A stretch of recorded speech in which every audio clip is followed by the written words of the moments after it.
everyone. Today, with a range of emotions, I'm sharing with you some information about me and my career with CTV News.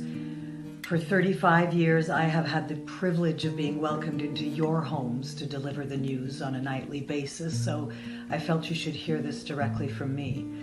On June 29th, I was informed that Bell Media made a, quote, business decision to end my contract, bringing to a sudden close my long career with CTV News.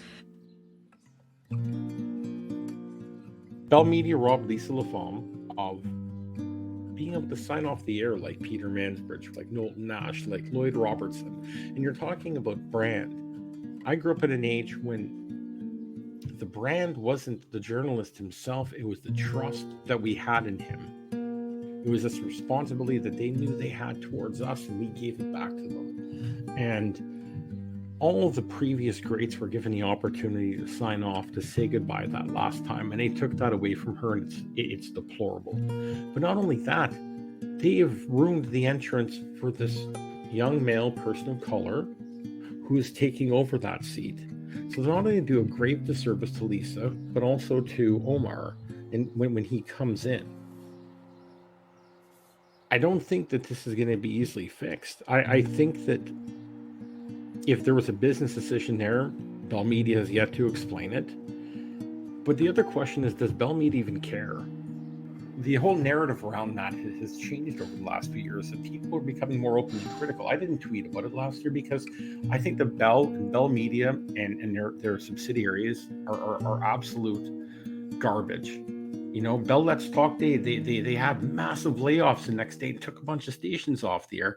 I think that Bell and the people who work for it, the mental distress that they cause themselves is, I think, far outweighs the good that they've done. Now, yes, it has opened up an ability for us to talk about mental health and to bring mental health concerns to the mainstream, but it was just nothing but a corporate branding exercise for them. They don't care about us.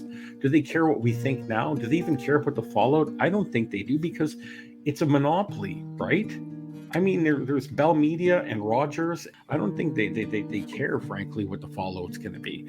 But I feel they do a disservice to the people who work hard for them. Whether I disagree or agree with them, there are a number of really great journalists in Canada, people that I go to my way to read, whether I agree or disagree, whether on the left or the right. I just think that regardless if they're going to keep Lisa LaFlamme in her job or not, she was owed the dignity of being able to sit at that desk and say goodbye like all of the greats before her, and she will go down as one of the greats. She smashed through that glass ceiling for female journalists.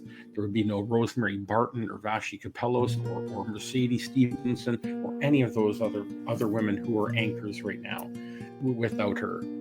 They've done her a great disservice, and they've done her successor, who may be a worthy successor, but is now marked and stained by what they did to Lisa LaFlamme. But I think the bigger question is, does Bell Media even care?